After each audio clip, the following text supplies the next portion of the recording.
What is up, everyone, and welcome back to the channel. Today I've got some non-sports pickups, but first I wanted to do a video acknowledgement for Rick of Vintage Oddball Cards. It's not a true response, so I'm not going to expect to be entered into a giveaway.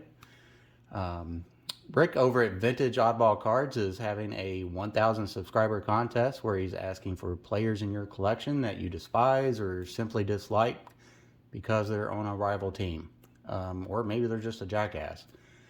I don't really have anyone I dislike, honestly, so I'm going to sit out the contest.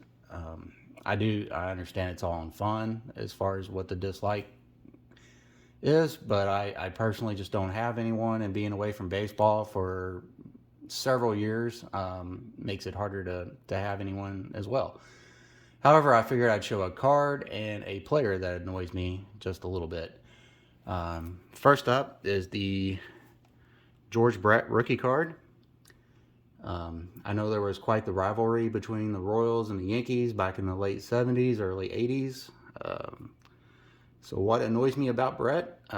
Nothing. It's just his rookie card that annoys me a little bit because it's one of my favorite cards of all time. I think everything about the card is perfect. I love the colors, the pose, everything about this card.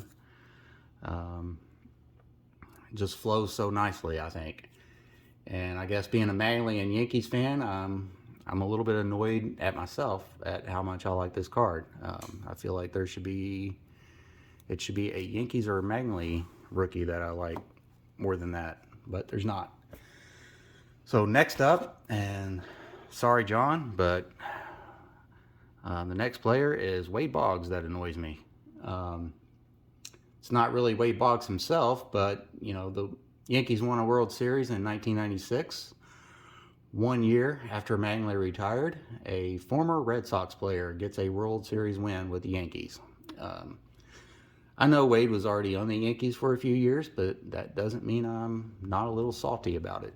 It's just not fair.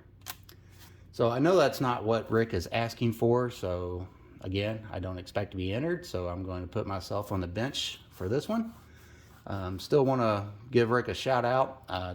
Not that he really needs it from me, but you know, just in case there's someone on my channel that doesn't know who Rick is, please go check him out. He has some wonderful videos, a ton of knowledge, and his collection is amazing, so you will not be disappointed. So on to the main event for this video. A couple of months ago, I picked up this pack at the LCS. It was sitting in the miscellaneous box. So I got to looking around on eBay and found a complete set for around $15. The description stated not great condition, but it was a full set, and that was why it was cheaper. Most of them were going for around $30. But honestly, for 1975, these look pretty good to me, and they are definitely 70s. Got the bell bottoms and the Yosemite Sam graphics and just the wild paint jobs. It just definitely screams 70s, 80s. So some of these cars actually kind of would pass today. Like, that's not too bad. Of course, I'm more a fan of the plain style. I don't know, every now and then I like some wild graphics. One thing about these, it reminds me a lot of going to Carl Casper's as a kid, because this was just what you saw at Carl Casper's. So these are going to go into, I'm not much of a binder person, but I think out here in the garage I'm going to stick these in a binder. I think it will be pretty cool. So I wasn't born until 77, but picking these up got me started thinking about some other cards I had growing up that I remembered. I had a bunch of ateam cards. And not sure if this is the complete set or not. Well, this is supposed to be the complete set. I'm not sure if I had the complete set or not, but this was another cheap one for me to pick up. This one was $15 also. And they stated that it was not in great condition, but honestly, it looks pretty good to me. Just judging by the outside cards. We're not going to go through all of them right now. It would be too much of a mess to get back in there. So let's see. It did come with this sticker set, so we'll go through the stickers. Guess if you have to use Scotch tape, it's awfully nice to at least put a tab on there. So yeah, A-Team was totally my show back in the day.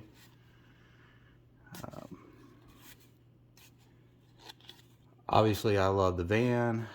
Murdoch was hilarious. You know, Amy was pretty.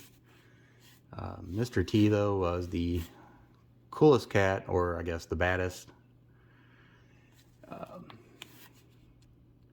But I was definitely a Mr. T fan. I'm surprised there's not an A-Team van sticker in here. But apparently they didn't make one. That's weird. Anyways, I even had a Mr. T doll that I got for Christmas. I'm not even ashamed about it one bit. In fact, I pity the fool that didn't have one. So,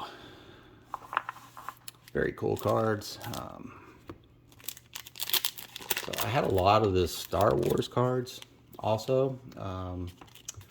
But that set is a little pricey for me. I know I had some of the red border and blue border cards. R2-D2 and C3PO were my favorites. So I might look at grabbing some singles of those just to have them. Not sure I'm going to do a full set of the Star Wars because it's just a little more than I want to spend on non-sports. I don't need a lot of single cards anyhow, but I thought it would be cool to go back and grab some of the older packs that remind me of growing up. And so that's what I did. So here are some of those packs. And obviously we're going to start off with the A-Team, but for the most part, none of these are really in any particular order. So there was 2 different A-Team packs.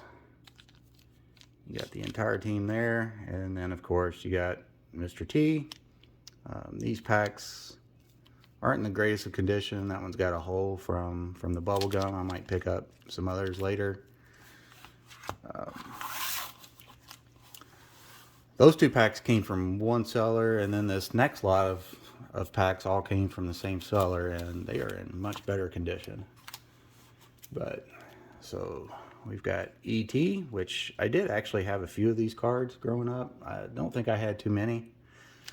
Funny enough, my son's initials are E.T. and his name is Elliot. So when he was little, I would point to him and say, "Be good." He didn't get it. Even if he got it, he probably wouldn't think it was funny. So next up is 90210.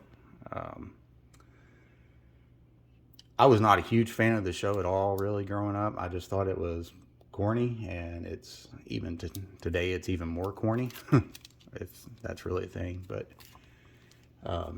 But there's no denying that this show was a huge part of the 90s.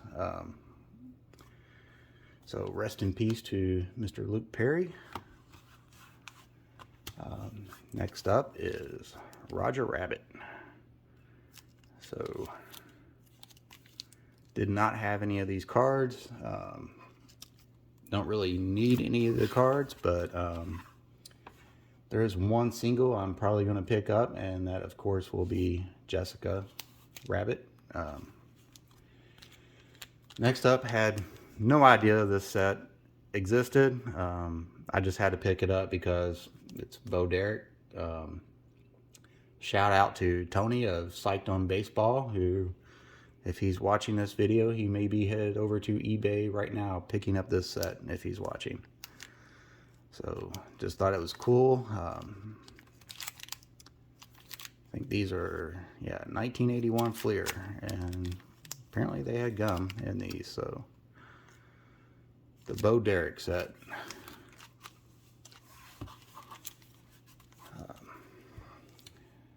Knight Rider. Definitely remember having some of these cards. The sets are a little bit pricey, so probably won't bother picking any up. One thing I remember about Knight Rider is going to Carl Casper's, and I remember waiting in line probably all day to sit inside of Kit, and then you got a picture of Kit with Kit's autograph, which of course someone hand wrote on there. But then we stood in line for another good part of the day to get Mr. Hasselhoff's autograph on that same photo. Unfortunately, I don't know what happened to that.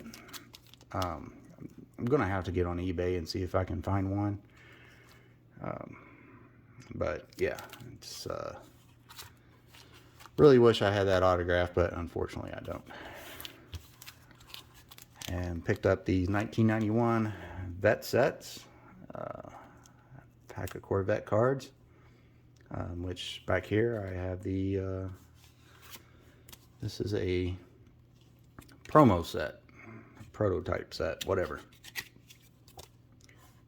No idea how I got that, but I've had that since I was a kid. Teenage Mutant Ninja Turtles. Again, I didn't have any of these cards, but thought it was a pretty cool throwback to the time period.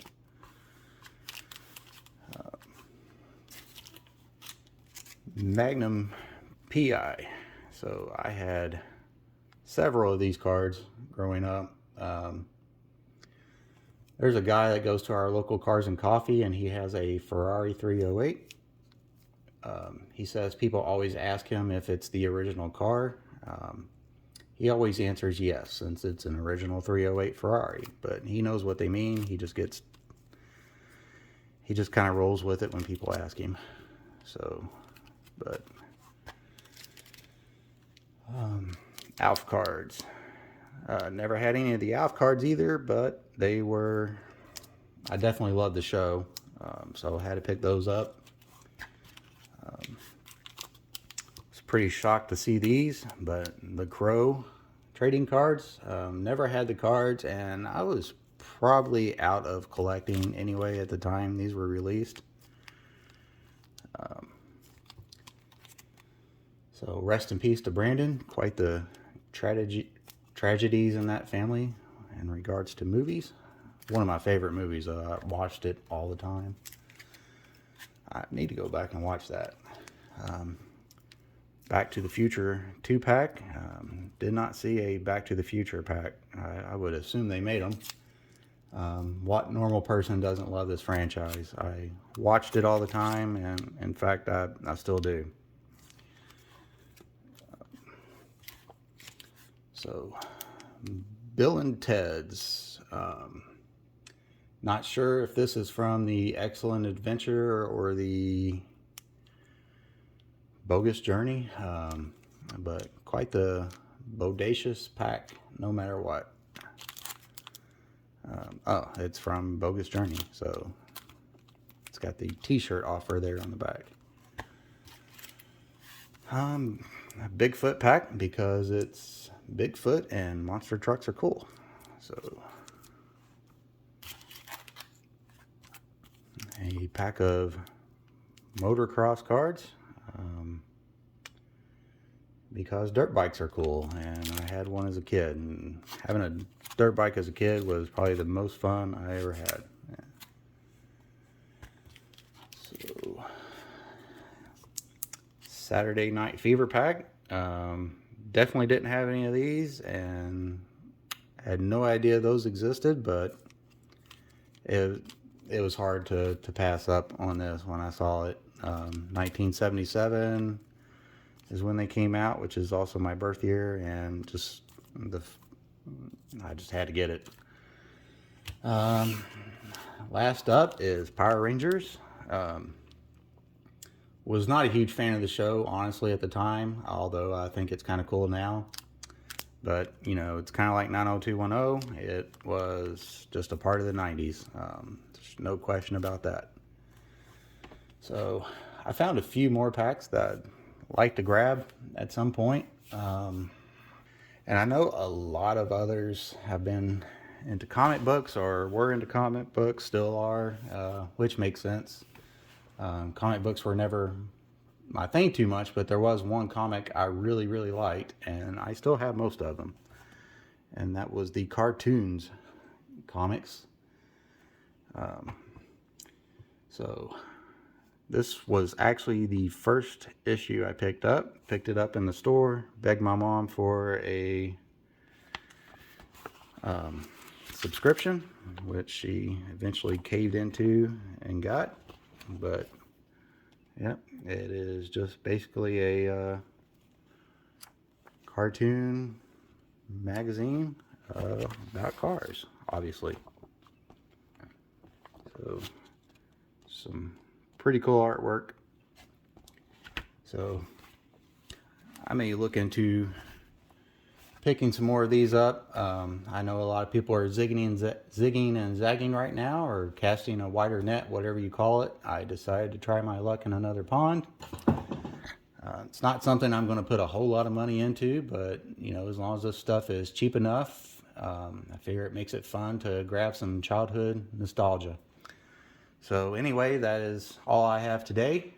Stay tuned for an important message. Thanks for watching and have a great day. Listen, and listen good. I'm talking to you. You know, it's easy to get lost in the desert. Some people expect a free ride through life, cruising by on good looks and luck. Let me tell you something right now. It don't work.